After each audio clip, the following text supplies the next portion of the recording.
Alright, welcome back to our channel. Itong muli sa RP Max Vlog. Mega love shoutout po sa ating lahat guys, mga kaibigan, mga kababayan, mga kapatid, mga kalingap. Isang mapagpalang araw po sa ating lahat. Good morning, good afternoon, good evening. As always guys, kung nasaan man po tayong sulok sa mundong ito, naway nasa mabuting kalagayan po ang lahat. Okay? So, ngayon guys, gawan po natin ng konting reaction, itong live ni Kalingap Edu, kung saan sinamahan po siya ni Erica. Okay? So, matapos nga nagkaroon ng diskusyon, na sobrang baba ang binigay na percentage na Erica kay Edu, dito natin makikita guys yung kanyang suporta kay Edu. Pero yung maliit na percentage ay nireaksyonan na po natin yun guys, at sa interpretation po natin, hindi po 5% out of 100 kundi 5 out of 10. So ang ibig sabihin 50%. Okay? So yun po yung interpretation natin, base na din po sa sinabi ni Erica, kung out of 10 o kung sa 10 5. Okay, so ibig sabihin 50% or 5 over 10 or 50%. At meron naman pong nag-agree sa ating interpretation. Okay? At dito nga, dito natin mapatunayan guys, dito sa live ni Edu, na mula umpisa hanggang katapusan ay sinamahan po siya ni Erica. Okay? Dito guys, napapansin natin dahil nga kagigising lang po ni Edu, ang itsura po talaga niya parang parang malungkot, parang pagod na pagod, o parang alam mo po yung tao na desperado, dismayado, parang ganun po ang itsura ni Edu dahil kagigising pala nito dahil nga sa sobrang pagod, may ginawa yata siya. Okay? Kaya naman napapagod. Ngayon, may mga audience po talaga o mga supporters po talaga na naawa sa kanya, Sobrang nalulungkot, yung mga fans ni Edu. Okay? At yung lungkot nila kay Edu ay medyo sumama yung loob nila kay Erica dahil sa tingin nila pinahirapan ni Erica si Edu. Okay? Pero dito nga, binanggit ni Edu, okay lang po yun. Mas na-challenge daw po siya pagka ganon kababa na porsyento. Natatawa nga daw siya. At kahit na 1%, handa daw siyang i-workout. So ganon po, kalakas ang loob ni Edu. Confident po siya na kaya niyang, kung sa laro pa, kaya po niyang ipanalo ang game. Okay? So ganon po kalakas ang loob ni Edu. Malakas ang loob niya na at the end of the day, makukuha niya ang matamis na oo ni Erica. Okay? So, yun po yung sa tingin natin guys, kung bakit ganun ka-confident si Edu. At sabi niya sa mga supporters, huwag niyong i-bash si Erica. Okay lang po yun kahit 1%. Kasi may mga iba po talaga na nag-comment, na medyo masama ang loob nila kay Erica. Dahil nga, bakit daw pinahirapan ang kanilang idol, na si Edu. Okay? At mula umpisa hanggang matapos po yung live ni Edu, lagi po nilang sinasabi na tawagan mo na si Erica.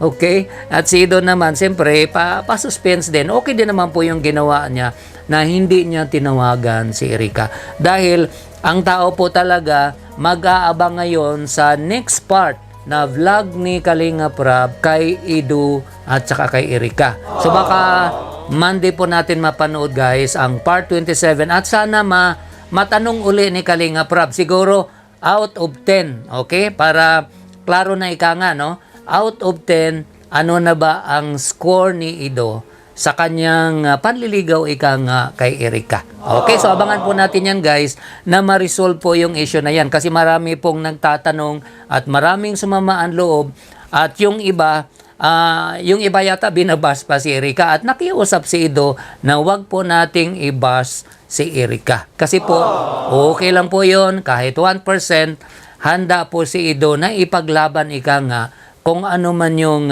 kanyang panliligaw, pero may mga nag-comment na sana wag nating pressurein si Edu to the point na mapilitan, Siyempre na kay Edu naman po yan kung talagang desidido siyang ligawan si Erica. Nasa kanila po yan, Pareho naman po silang nasa tamang edad, Ganun pa man tayo kagusto guys, na maging sila, at the end of the day, nasa kanila po yan, Parang po yan, parang mga artista, Halimbawa si Maine Mendoza at saka si Alden Richards.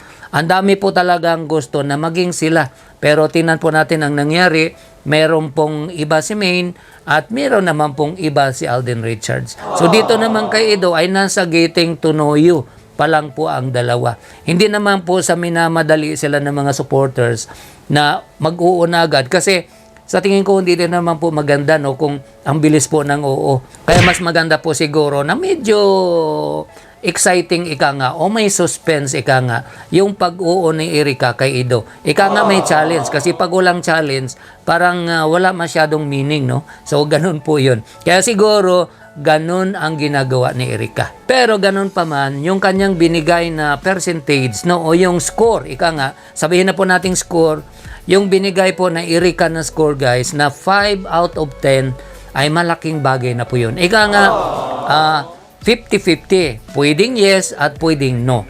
Safe sa part niya pero nandoon ang chance no, napakalaking chance pag sinabi po ng babae na 50-50.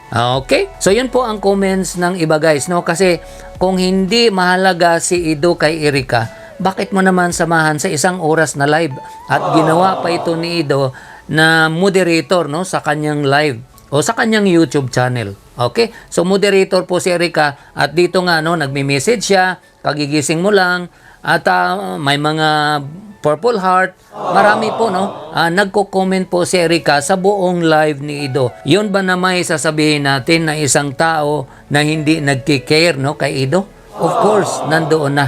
Sabi nga ng iba, ang comment no sa live ko kanina, action speaks louder than word. Kesa naman doon sa sinasabi. At alam natin guys, hindi lang kabisado ni Erica no sa pagkaintindi natin, hindi lang kabisado ni Erica ang 100% o ang salitang percent. Although pinag-aralan po nila yan, parang nabigla lang po siya doon. Kasi nga, unscripted po yung nangyari doon nga po sa vlog ni Kalingap Rab sa kanila, yung pong part 26. Okay? So, we are hoping na lilinawin ni Erica sa part 27. Sana matanong uli ito at mag-clear ni Kalingap Rab. Iibahin ika nga yung score, no? Sa score na 1 to 10 o anong score ni Edo sa kanyang panliligaw. So, abangan po natin yan guys, no? Sa part 27 o sa part 28 na i-clarify ika nga ni Kalingap Rab yung question na yon kay Erica. Pero sa nakikita po guys no ng mga viewers, mga fans po ng Erica, dito po sa pinakita ni Erica na suporta kay Edo ay malaking bagay po yan. Okay? Malaking puntos. Napaka-sweet. Sabi nga nila, napaka-sweet ni Erica. Sinamahan si Edo sa kanyang live. Okay? At nagko-comment. Okay? At si Edo naman, ganun din po ang sinabi kahit na 1% pa yan. Walang problema yan. So, ganun po kalakas ang kanyang loob. Okay? So, abangan na lang po natin guys kung ano po ang susunod na kabanata ika nga. Abangan natin sa part 27 na vlog po ni Kalingap Rab kay Erica at saka kay Edo. Okay?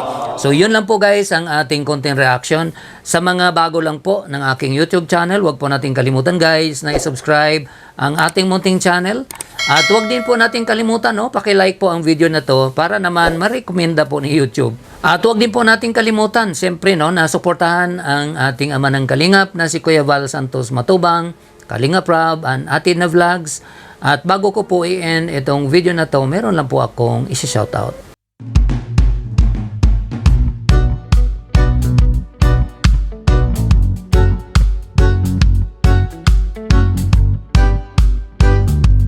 Muli, maraming salamat po sa inyong lahat guys sa inyong walang sawang pagsuporta, pagsubaybay po ng mga vlogs namin, pag-comments, pag-likes, pag-shares at lalong-lalo na po sa hindi pag-skip ng ads ay maraming salamat. So, ingat po tayo guys no kung nasaan man po tayong sulok sa mundong ito. God bless everyone. I love you all. Bye-bye.